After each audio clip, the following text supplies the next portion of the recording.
Buenas, vamos a estar hablando sobre derrame pleural, o sea, vamos a hablar también de derrame pleural y neumotórax, que son las dos alteraciones que vamos a estar hablando hoy, chicos. Bueno, para hablar primeramente de lo que es derrame pleural y neumotórax, debemos recordar qué es la pleura, ¿verdad? La pleura es una capa serosa que recubre el pulmón, ¿verdad? Se encuentra en la caja torácica. Tienen dos capas de hoja serosa, uno que es la parietal y otra la visceral. La parietal está adherida a lo que es a la pared torácica y la visceral recubre todo lo que es el pulmón. Y entre estos dos, entre estas dos hojas, existe un espacio que se llama el espacio pleural. Entonces es importante conocer ese. Dentro de este espacio pleural hay un líquido que es el líquido pleural, que se produce normalmente y se va reabsorbiendo a través de los vasos linfáticos. Entonces es importante en la producción rememorar lo que es anatomía de la pleura. Muy bien, vamos a empezar a hablar hoy. La clase de hoy va a ser voy a ir avanzando un poco rápido para dar el tiempo de grabación. ¿Cuál es la definición, verdad? Es una enfermedad de la pleura, principalmente, ¿verdad? Que va a afectar, puede ser por dos causas. Uno, el derrame pleural, es el acúmulo de líquido dentro de ese espacio pleural. Recordar que hay un 25 ml, algunos libros mencionan, otros dicen inclusive 100 ml, pero lo más aceptado es que cuando sobrepasa más de 400 ml, recién va a dar la sintomatología clínicamente, podemos observar del derrame pleural. Entonces, cuando hay un acúmulo de líquido de la cavidad pleural, lo vamos a llamar derrame pleural. Pero cuando lo que se acumula es aire dentro de ese espacio, vamos a ver que vamos a llamarlo como neumotórax. El derrame pleural, vamos a hablar, la primera alteración que vamos a hablar del derrame pleural, como ya dijimos, que es un acúmulo de líquido anormal, porque normalmente hay líquido, pero el aumento de ese líquido vamos a ver dentro de la cavidad pleural. Ahí aquí vamos a observar cómo se encuentra el pulmón, el parénquima pulmonar, y acá vemos esta hoja que es la pleura visceral y esta es la pleura parietal. Acá vemos el pulmón izquierdo, lo normal, y acá en el derecho cuando ya hay este acúmulo de líquido. Puede ser la causa que genere este acúmulo de líquido.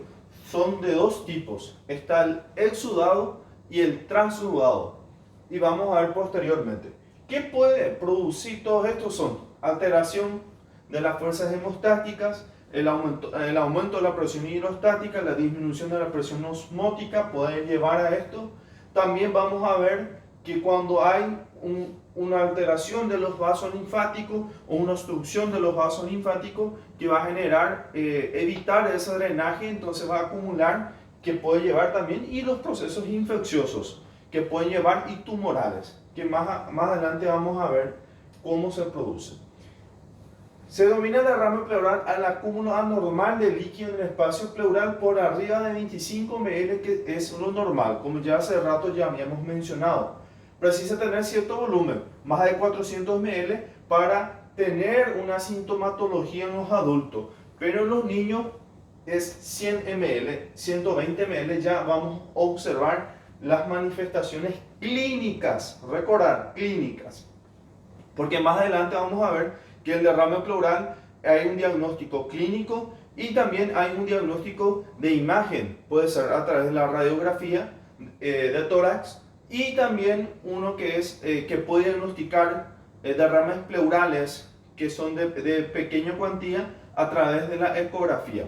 Entonces es importante conocer esto. Aquí vemos en otra imagen cómo se encuentra normalmente la pleura, como reviste el parénquima pulmonar, que es la pleura visceral, y la pleura parietal y el espacio.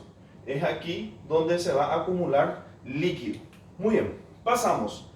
Dijimos que pueden ser dos tipos de líquidos, el transudado y el exudado. Esto es pregunta de examen, muy importante conocer esto.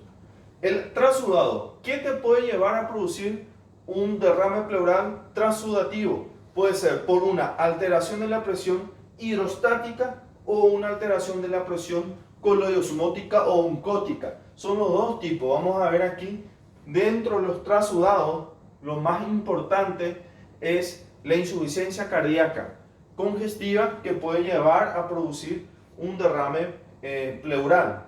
Y dentro de los exudados vamos a ver las lesiones, o sea, todas las lesiones o ruptura de la membrana pleural o del sistema vascular y el aumento de la permeabilidad capilar o disminución del drenaje linfático.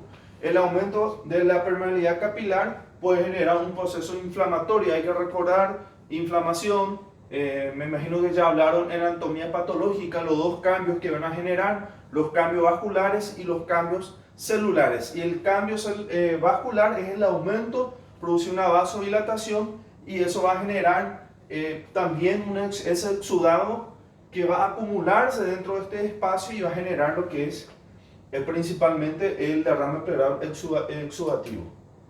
Muy bien, la fisiopatología, para que entiendan, dependiendo de la causa de cada uno, si es el exudado, si es transudado por un aumento de la presión coloidosmótica o por la disminución de la presión oncótica, todo lo que genera. Pero hay que recordar lo interesante, que la presión intrapleural es negativa. Vamos a ver que es menos 5, ¿verdad? Es negativo comparado con la atmósfera, entonces es importante conocer esto. El aumento de la presión hidrostática que puede generar o la disminución va a llevar a determinar un acúmulo de líquido y va a formar lo que es el transudado, como ya le había mencionado a cuestión de minutos. Vamos a ver otro. Las enfermedades que afectan la superficie de la membrana pleural o la obstrucción del tejido linfático, ¿verdad?, hacen que se acumule líquido de manera activa y vamos a ver también que los procesos inflamatorios. Todo esto son las causas que van a generar lo que es el exudado. El exudado, o sea, el exudado puede ser por un aumento de la permeabilidad de los vasos pleurales, ¿verdad?, obstrucción del drenaje linfático, ¿verdad?, y una alteración o una invasión tumoral también puede llevar a generar un exudado. Acá vamos a ver las causas dependiendo del líquido. Hay que recordar siempre debemos de hacer el estudio. Por eso es muy importante. Más adelante vamos a ver los criterios de Life y eso vamos a entender cómo son los transudados y cómo son los exudados. Los transudados, vamos a ver el aumento de la presión hidrostática, como ya le había mencionado, la insuficiencia cardíaca izquierda, derecha o global, o la insuficiencia cardíaca congestiva. Dentro de nuestro libro menciona eso, que la insuficiencia cardíaca es la principal causa de transudado. Entonces es importante conocer esto. Síndrome pericarditis constrictiva es otra causa que puede generar obstrucción de la vena cava superior. El síndrome de la vena cava superior también puede generar. La disminución de la presión oncótica del síndrome nefrótico, en un momento vamos a hablar qué ocurre en el síndrome nefrótico, ¿verdad? Principalmente porque el síndrome nefrótico es una alteración de la membrana basal glomerular que va a generar uno de los síntomas más importantes, que es el edema. Que ese edema puede inclusive llevar a generar una anasarca, o sea que un edema generalizado. Y la cirrosis hepática, que puede también llevar a disminuir la presión oncótica, entonces llevar a un transudado. Los exudados, como ya habíamos mencionado, tienen más causas que pueden generar. Y dentro de las infecciosas, ¿verdad?, se van a dividir de acuerdo a la causa que lo va a generar. Están las bacterias, ¿verdad?, que se divide también la tuberculosis que puede llevar, ¿verdad? Están las micóticas y los virus también pueden generar. Las bacterianas, vamos a ver que pueden ser complicaciones de otras enfermedades. Puede ser se observa con mucha frecuencia el derrame pleural complicado por una neumonía. O sea, la neumonía se complica por un derrame pleural. Entonces también vamos a observar, se produce un empiema, complicación de la toracocentesis, acceso subfrénico, perforación esofágica. Y acá están los microorganismos, las bacterias más frecuentes: el estafilococo, Klebsiella, el Pseudomonas, que es una de las causas frecuentes de neumonía intrahospitalaria, y los neumococos, que es más frecuente en las neumonías adquiridas en la comunidad, que son temas interesantes también. Entonces es importante conocer, los virus no son muy frecuentes, ¿verdad? Hoy en día, por suerte, no es muy frecuente, pero puede generar también un exudado y un derrame pleural. Las neoplasias, que pueden ser, ¿verdad?, el CA broncogénico, los carcinomas metastásicos también de mama, ovario, riñón, estómago y páncreas, los linfomas, leucemias, todo esto son por neoplasias que pueden generar. Y aquí vamos a hablar de los criterios de Life. Los criterios de Life es importante conocer. Vamos a ver posteriormente cómo es en el trasudado y en el exudado. Esto posteriormente le voy a mostrar un cuadro mucho más fácil que está descrito aquí. Muy bien, pasamos. ¿Cómo se hace el diagnóstico? Como hace rato ya le había mencionado. El diagnóstico se realiza, ¿verdad? Hay un diagnóstico clínico y hay un diagnóstico de imagen. Clínicamente, los pacientes que más van a presentar son disnea, dificultad, tos y algo característico del derrame pleural, que es el dolor torácico, ¿verdad? O el punto del costado, que también puede mencionar en otros libros. ¿Qué más puede presentar? Fiebre, pérdida de peso, puede presentar también hemoptisis. Son algunos de los síntomas importantes del derrame pleural. ¿Qué debemos observar los pacientes que tienen? Las anamnesis, que pueden presentar disnea, ortopnea, palpitaciones, ¿verdad?, que son característicos de un paciente que puede tener una insuficiencia cardíaca. Entonces hay que ir pensando las causas que pueden generar. Antecedentes de hepatitis B o alcoholismo, podemos pensar en una cirrosis hepática, ¿verdad? Edema en miembros inferiores, que nos puede hacer pensar también en una insuficiencia cardíaca derecha o también en un síndrome nefrótico. Contacto con tuberculosos, entonces ya vamos a pensar en un paciente con TB pulmonar, ¿verdad? Tabaquismo y pérdida de peso. En los pacientes que presenten esto, debemos pensar en un cáncer del pulmón, que puede generar un derrame pleural como una complicación o como un cuadro también. Dolores articulares de ingesta de fármacos, varices, todo esto son antecedentes de trauma de tórax. Todos debemos observar para pensar en las causas que pueden generar. Los antecedentes traumáticos de tórax, es importante conocer que esto lleva también, ¿verdad?, a un hemotórax. ¿Qué quiere decir hemotórax? Acúmulo de sangre dentro de la cavidad pleural. El examen físico, ¿qué vamos a observar? Es muy importante conocer. En la inspección, palpación, percusión y auscultación, las 4 maniobras básicas que ya le habían mencionado anteriormente. En la inspección, ¿qué vamos a ver? El abovedamiento del hemitórax afectado, desviación del esternón hacia el lado opuesto, porque esto va a llevar a movilizar también lo que es el esternón, ¿verdad? Y la disminución de la movilidad. Hay que ver también que el derrame de decúbito lateral, que si el paciente se acuesta, hay también una imagen que se hace una radiografía que se hace acostado. Entonces debemos de conocer la radiografía de Pancoas, se le conoce también, paciente acostado.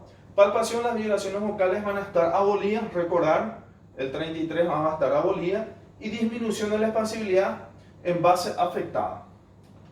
Muy bien, percusión, vamos a ver la percusión, que va a haber la matidez, que es muy importante la percusión, porque a través de la percusión del derrame pleural podemos conocer hasta dónde se encuentra el nivel del derrame pleural, o sea, percutiendo matidez, y después ya escuchamos una hipersonoridad, muchas veces entonces ya uno menos, ahí es el nivel donde se encuentra el derrame pleural. Esto en semiología lo van a dar mejor porque para que no lo entienda. Y la auscultación va a haber disminución o ausencia del murmullo vesicular, ¿verdad? Porque el derrame pleural no va a dejar que pase. No vamos a poder ocultar nosotros a través del estetoscopio, no dejes pasar el sonido. Entonces, por eso que vamos a encontrar que en la ocultación va a haber disminuido el murmullo vesicular.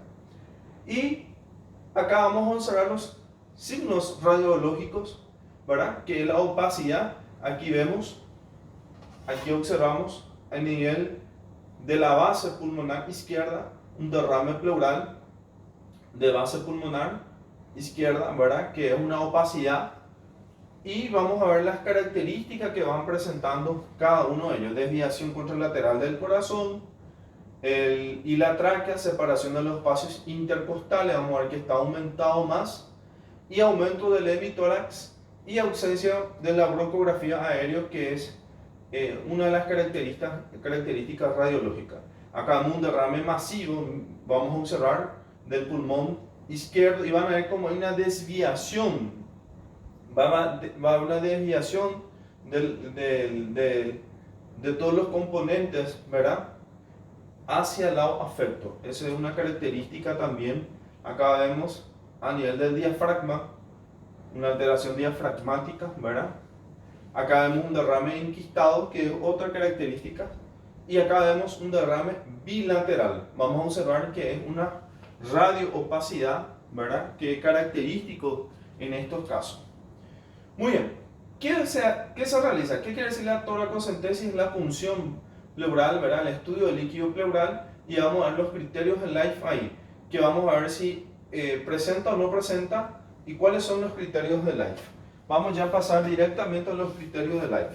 Los criterios de Life, aquí vamos a observar, ¿verdad?, es para hacer el estudio del líquido pleural. Se realiza la punción del líquido pleural, ¿verdad?, la toracocentesis, y se hace un estudio. Si vemos que las proteínas es algo fácil, esto le hice un resumen para ver, todo lo que es transudado va a ser menos y todo lo que es exudado va a ser más. O sea que si nosotros encontramos dentro del líquido las proteínas menos que 3 gramos por decilitros, decimos que es un transudado. Si encontramos más de 3 gramos por decilitro dentro de ese líquido pleural de proteínas, decimos que es un exudado. El LDH, que es la deshidrogenasa láctica, menos de 200 unidades, es el transudado. Y la deshidrogenasa, el LDH mayor de 200 unidades, decimos que es un exudado. O sea, se dan cuenta que todo es más. El LDH, el líquido pleural, relación con el líquido sérico, menos 0,6, algunos libros dicen menos 0,5, varía un poco, pero es reconocer que siempre te va a dar tu valor de referencia. Si es menos, decimos que es si es transudado, y si es más, decimos que es un exudado. Y la prueba de Rebalta, que se realiza para observar proteínas, un estudio que se realiza, si es negativo, decimos que es transudado, y si es positivo, decimos que es un exudado. Esta pregunta de examen, criterio de Life, porque es muy importante, muchas veces no vamos a saber la causa del derrame pleural, se realiza el estudio, la extracción del líquido pleural, ¿verdad?, y se manda a estudio esto, y no va a haber, bueno, si es un transudado, ahí ya no daña. ¿Qué puede ser? Puede ser una insuficiencia cardíaca, un síndrome nefrótico, una cirrosis hepática.